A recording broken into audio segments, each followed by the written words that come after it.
Oke teman-teman, kali ini saya akan kembali lagi membahas mengenai kabar terbaru dari Timnas Indonesia. Bagaimana kabar kalian teman-teman? Semoga sehat selalu ya, dan dimudahkan segala urusan serta rezekinya.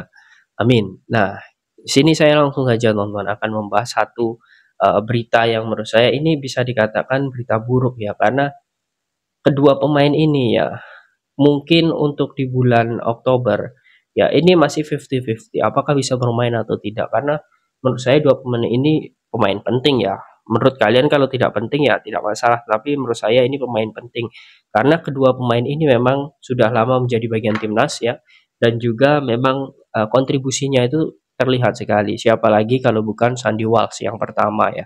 Sandy Walsh ini kemungkinan juga akan sulit bergabung karena memang saat ini dia memiliki riwayat cedera ya.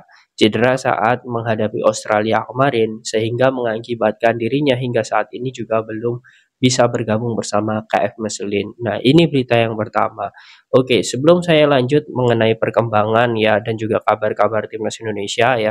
Ini saya akan ada rekomendasi bagi kalian yang mau nonton Max Hilger ya. Ini jangan lupa kalau penonton timnas harus nonton Max Hilger main di Liga Eropa melawan MU. Ya, kalau HP kalian kecil segini ya, saya sangat rekomendasikan kalian untuk pakai layar pembesar HP seperti ini. Nah, ini kalian bisa lihat ya, HP kalian kalau pakai ini akan jadi besar sekali teman-teman. Ini HP saya ini ya, jadi besar kalau sudah pakai ini. Ini sudah ada penyangganya di sini ya. Jadi HP kalian tidak bakal jatuh, kalian bisa lihat. Ini sudah ada penyangganya di sini. Nah, ini. Dan kemudian kalau untuk peninggi ya, ini sudah ada peningginya ya. Dan ini sudah anti radiasi ya, ini sudah anti radiasi jadi aman untuk mata tanpa harus terkena iritasi mata atau penyakit mata. Nah, ini HP saya jadi besar kalau saya sudah pakai layar ini ya. Ini sangat cocok sekali apalagi besok akan menonton Max Hilger lawan Onana, Anthony ya, dan juga pemain-pemain hebat lainnya ya. Kita akan melihat pemain Indonesia pertama yang akan bermain di Liga Eropa. Nah, dengan layar pembesar HP yang mau silakan langsung saja kalian cek di link deskripsi untuk pembelian mumpung promonya masih ada. Oke, kita lanjutkan mengenai dua pemain yang kemungkinan besar ini akan 50-50 lah bergabung ke timnas Indonesia. Memang betul Sandy Walsh ya. Itu agak sulit karena memang dirinya mengalami cedera ya, dan saat tes di MCR ya, dia sudah tes ternyata hasilnya memang belum bisa ya meyakinkan dirinya untuk bisa gabung di bulan Oktober. Karena memang di KF Mechelen pun 4 hari yang lalu pun dia juga tidak ada dalam skuad, bahkan di daftar cadangan pun juga tidak ada ya. Karena memang saat ini sedang pemulihan. Nah, ini untuk Sandy Walsh. Nah, apakah kerugian ya yang dimiliki oleh timnas Indonesia dengan tidak adanya Sandy Walsh? Jelas ya. Di sini kita akan melihat apakah nanti sosok Asnawi akan bisa padu ya. Karena sebenarnya posisi dari Sandy Walsh ini bisa digantikan Asnawi ya, dan juga satu pemain lagi ya. Ini mungkin bisa sosok ini contohnya Shane Patinama ya yang harus bergeser dari kiri ke kanan.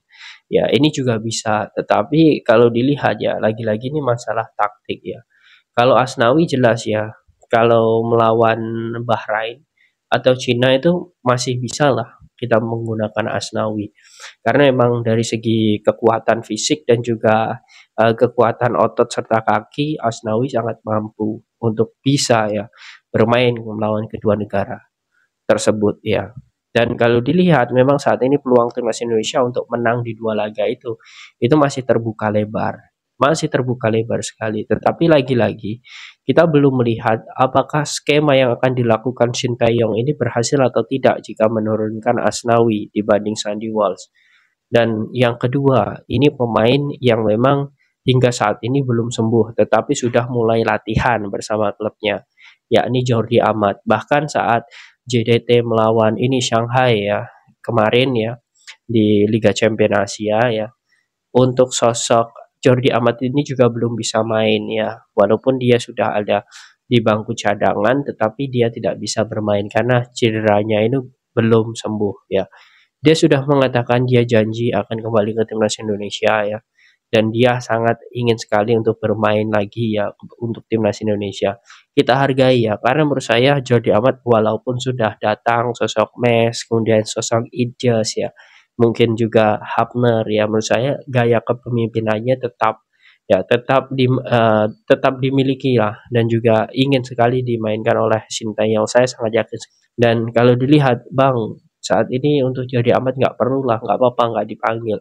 Kita harus menghargai ya, apa yang sudah dilakukan oleh Sintayong, itu sudah dihargai loh oleh beberapa supporter timnas yang lain. Ya menurut saya untuk pemanggilan Jordi Amat ini saya sangat yakin kalau ya Jordi ini sembuh jelas akan dipanggil oleh Sintayong. Entah dia akan menjadi pemain inti, entah itu menjadi pemain cadangan. Yang menurut saya Jordi Amat itu masih menjadi pemain penting. Jadi tidak ada ruginya ya bagi kita ya untuk menyaksikan dan melihat Jordi Amat tetap bermain ya. Karena pemain ini sangat penting, pemain yang disiplin ya, pemain yang ketika diturunkan dia sangat luar biasa semangatnya walaupun mungkin banyak blunder dan sebagainya, tetapi ketika memang dia tidak dimainkan ya, dalam hal ini dia legowo ya, dia ikhlas ya. Nah ini tipe-tipe Jordi Amat dan dia adalah tipe pemimpin ya. Jadi kalau dilihat dari benang merahnya, kalau memang nanti ya timnas Indonesia tidak diperkuat oleh dua pemain tersebut, ya memang menurut saya kerugian ya. Kerugiannya karena memang di situ ya, kita menjadi kelemahan ketika Asnawi tidak bisa padu dengan tim. Kemudian kalau Jordi Amat jelas ya, walaupun sudah ada sosok Itjes dan lain sebagainya, stamina dari mereka ini juga harus disimpan saat melawan China nanti. Tidak mungkin semua pemain harus dengan penerbangan yang sangat jauh ya. Apalagi Cina ke Bahrain dan Cina sudah menyiapkan venue yang jaraknya itu hingga 30 jam lebih ya penerbangan. Jadi kalian bisa bayangkanlah sehari ini lebih ya penerbangannya. Kalian bisa bayangkan bagaimana capeknya. Jadi menurut saya juga kerugian jika Jordi Amat tidak ada karena rotasi pemain juga nanti akan diperlukan agar bagaimana stabilisasi kesehatan, kemudian recovery, ya pemulihan dan sebagainya itu bisa cepat. Kalau memang pemain-pemain yang ada itu sudah bisa diandalkan semua. Tetapi menurut saya kita akan melihat saja nanti ya.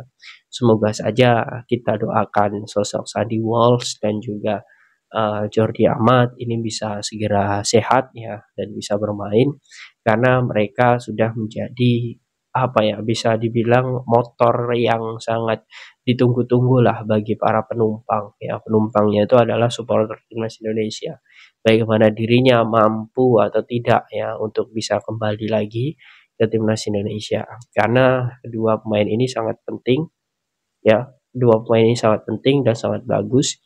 Semoga saja ke depan mereka semua ini bisa segera menjadi bagian timnas Indonesia kembali. Nah, bagaimana menurut kalian teman-teman dengan sosok Jordi Amat dan juga Sandy Walsh yang kemungkinan besar ya ini akan sulit bermain saat bulan Oktober?